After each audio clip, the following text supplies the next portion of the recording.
Encore une belle éclipse de lune cette nuit du 21 janvier. Une de celles que les platistes n'expliquent toujours pas.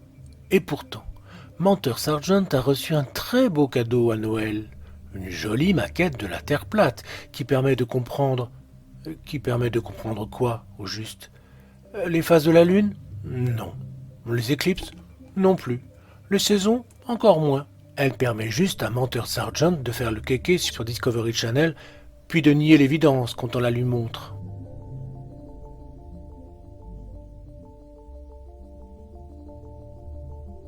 So this can only happen why? Because of the curvature of the Earth. So here's what we're shooting. But Mark Sargent and the other flat earthers have a very different interpretation of the results. Mais Menteur Sargent s'en fout. Il vient d'être intronisé par Discovery Channel comme celui qui compte au sein de la Terre plate. Qui compte, mais pas dans le sens mathématique du terme. Les maths, ils laissent ça aux scientifiques. Vous savez, ceux qui sont soi-disant incapables de répondre à ces questions de niveau collège ou lycée. Ces questions auxquelles il est répondu 10 fois dans les commentaires de ces vidéos. Mais quelle importance!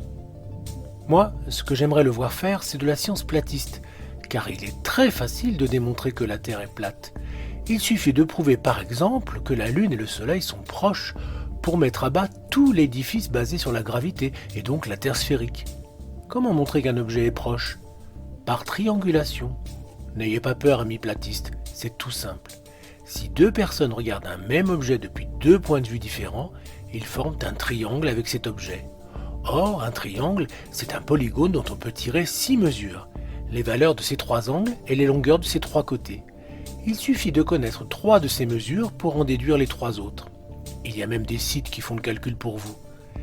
Imaginons par exemple qu'une personne regarde la Lune à son zénith depuis Lille. Au même instant, une autre la regarde depuis Clermont-Ferrand, soit à 500 km environ. Le premier mesure sa hauteur, 56 degrés. Le deuxième la mesure également et trouve 60 degrés. Cela nous donne un triangle dont la Lune et les deux personnes constituent les sommets et dont les angles sont 56, 120, c'est-à-dire 180-60, et 4 degrés. On met ces 3 chiffres dans la machine, sur calculis.com par exemple, on mouline un peu et l'on trouve 6000 km de distance. Et non pas 350 000 comme on essaie de nous le faire croire. Et comment mesurer la hauteur de la Lune, me demanderez-vous? Tout simplement avec un bricolage comme celui que j'ai utilisé dans ma vidéo hauteur de la polaire. Il faut juste s'assurer que la ligne de visée est parfaitement de niveau quand l'appareil indique 0 degré. Vous voyez donc comme c'est simple. 2 personnes, distantes de quelques centaines de kilomètres. Paris et Perpignan, ça fonctionne aussi très bien. Un téléphone, 2 bricolages Akatsu et abracadabra, vous avez prouvé que la Terre est plate. De manière irréfutable. Vous avez compris les platistes? Les platistes, ouh! Vous êtes toujours là? Bon, en attendant, pour le plaisir et puisqu'Arte nous régale avec Winter of Moon,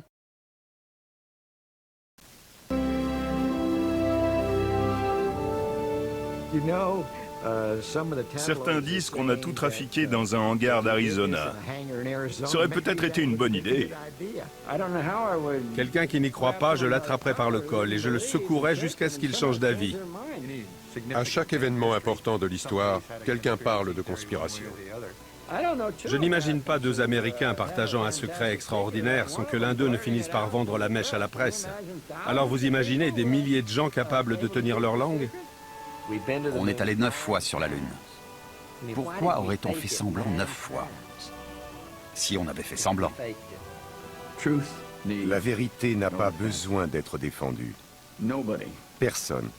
Personne ne pourra jamais me prendre les quelques pas que j'ai faits sur la surface de la Lune.